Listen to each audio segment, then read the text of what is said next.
1 Kings chapter 5. King Hiram of Tyre sent messengers to Solomon when he heard that he had been anointed king in his father's place. Hiram had always been an ally of David. Solomon then sent this message to Hiram. You know that my father David was unable to build a temple to honor the Lord his God, for he was busy fighting battles on all fronts while the Lord subdued his enemies. But now the Lord my God has made me secure on all fronts. There is no adversary or dangerous threat. So I have decided to build a temple to honor the Lord my God, as the Lord instructed my father David. Your son, whom I will put on your throne in your place, is the one who will build a temple to honor me. So now, order some cedars of Lebanon to be cut for me. My servants will work with your servants.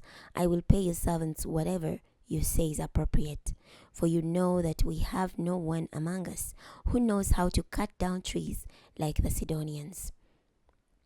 When Hiram heard Solomon's message, he was very happy. He said, The Lord is worthy of praise today, because he has given David a wise son to rule over this great nation. Hiram then sent this message to Solomon.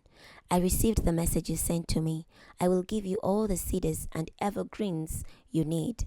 My servants will bring the timber down from Lebanon to the sea. I will send it by sea in raft-like bundles to the place you designate. There I will separate the logs and you can carry them away. In exchange, you will supply the food I need for my royal court.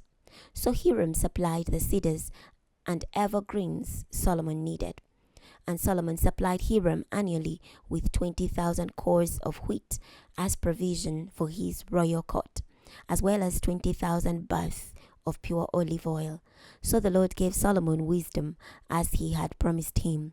And Hiram and Solomon were at peace and made a treaty. King Solomon conscripted work crews from throughout Israel, 30,000 men in all.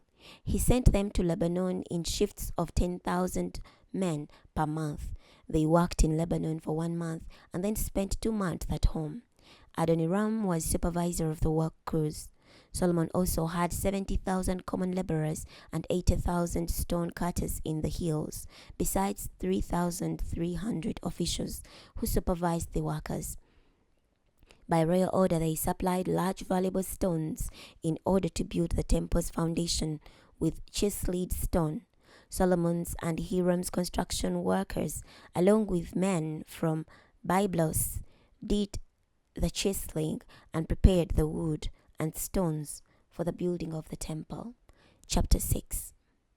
In the 480th year after the Israelites left Egypt, in the 4th year of Solomon's reign over Israel, during the month Ziph, the 2nd month, he began building the Lord's temple.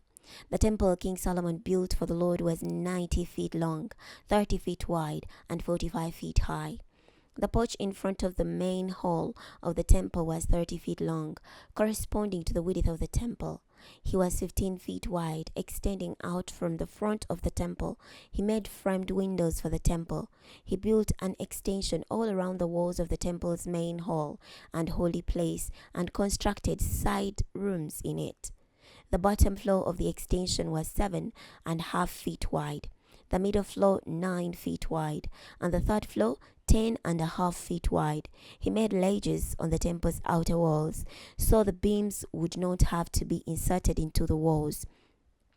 As the temple was being built, only stones shaped at the quarry were used. The sound of hammers, pickaxes, or any other iron tool was not heard at the temple while it was being built. The entrance to the bottom level of side rooms was on the south side of the temple. Stairs went up to the middle floor and then on up to the 3rd floor. He finished building the temple and covered it with rafters and boards made of cedar. He built an extension all around the temple. It was 7.5 feet high, and it was attached to the temple by cedar beams.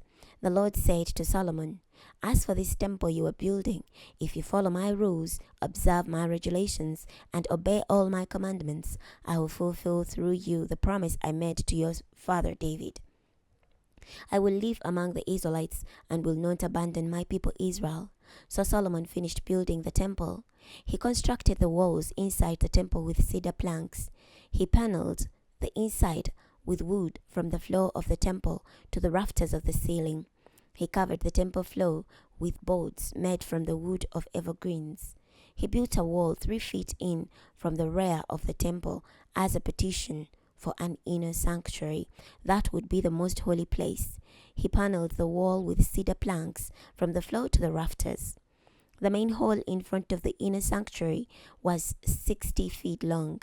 The inside of the temple was all cedar and was adorned with carvings of round ornaments and of flowers in bloom. Everything was cedar. No stones were visible. He prepared the inner sanctuary inside the temple so that the Ark of the Covenant of the Lord could be placed there. The inner sanctuary was 30 feet long, 30 feet wide, and 30 feet high. He plated it with gold, as well as the cedar altar. Solomon plated the inside of the temple with gold. He hung golden chains in front of the inner sanctuary and plated the inner sanctuary with gold. He plated the entire inside of the temple with gold, as well as the altar inside the inner sanctuary. In the inner sanctuary, he made 2 cherubs of olive wood. Each stood 15 feet high. Each of the first cherub's wings was 7.5 feet long. Its entire wingspan was 15 feet. The second cherub also had a wingspan of 15 feet. It was identical to the first in measurements and shape. Each cherub stood 15 feet high. He put the cherubs in the inner sanctuary of the temple. Their wings were spread out. One of the first cherub's wings touched one wall, and one of the other cherub's wings touched the opposite wall. The first cherub's other wing touched the second cherub's other wing in the middle of the room. He plated the cherubs with gold on all the walls around the temple, inside and out. He carved cherubs, palm trees, and flowers in bloom. He plated the floor of the temple with gold, inside and out. He made doors of olive wood at the entrance to the inner sanctuary.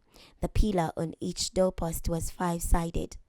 On the 2 doors made of olive wood, he carved cherubs, palm trees, and flowers in bloom, and he plated them with gold.